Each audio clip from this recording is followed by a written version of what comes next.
સમાચારમાં બાદ રાજ્યના વાતાવરણની કરી લઈએ તો રાજ્યમાં 2 દિવસ હવામાનમાં પલટાની આગાહી છે। હવામાન નિષ્ણાંત અંબાલાલ પટેલે આગાહી કરી છે। 3 અને 4 ફેબ્રુઆરી દરમિયાન વાદળછાયું વાતાવરણ રહેવાની આગાહી વ્યક્ત કરાઈ છે। પશ્ચિમી વિક્ષેપના કારણે હવામાનમાં પલટાની શક્યતા દેખાઈ રહી છે। અમદાવાદમાં આજથી વાદળો આવવાની શરૂઆત થઈ છે। પૂર્વી રાજસ્થાનના ભાગોમાં કંઈક અંશે વરસાદી છાંટા પડી શકે।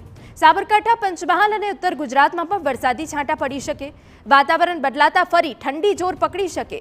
5 અને 7 ફેબ્રુઆરી દરમિયાન ઠંડી વધે તેવી પણ શક્યતા છે। આ ઠંડીના કારણે ઉત્તર ગુજરાતમાં ન્યૂનતમ તાપમાન 11 ડિગ્રી રહેવાની શક્યતા છે। સાબરકાંઠા અને પંચમહાલના ભાગોમાં 11 ડિગ્રી રહેવાની શક્યતા રહેશે। કચ્છના ભાગોમાં પણ 10 થી 11 ડિગ્રી ન્યૂનતમ તાપમાન રહેવાની શક્યતા રહેશે। મધ્ય ગુજરાતમાં લઘુત્તમ તાપમાન 14 થી 15 ડિગ્રી રહેવાની શક્યતા રહેશે। જામનગર અને ભાવનગરના ભાગોમાં ઠંડી આવવાની શક્યતા પણ રહેશે। નબળી પડેલી સિસ્ટમથી કોઈ મોટા માવઠાની આશંકા હવે જણાતી નથી, પરંતુ આ પશ્ચિમી વિક્ષોભ હટી જતાં તારીખ 5, 6 અને 7માં ઠંડી પુનઃ આવશે અને આ ઠંડી લગભગ ઉત્તર ગુજરાતમાં ન્યૂનતમ તાપમાન 11 ડિગ્રી સેલ્સિયસ જેવું રહેવાની શક્યતા રહેશે। સાબરકાંઠાના પશ્ચિમ ભાગમાં પણ 11 ડિગ્રી સેલ્સિયસ જેવું રહેવાની શક્યતા રહેશે।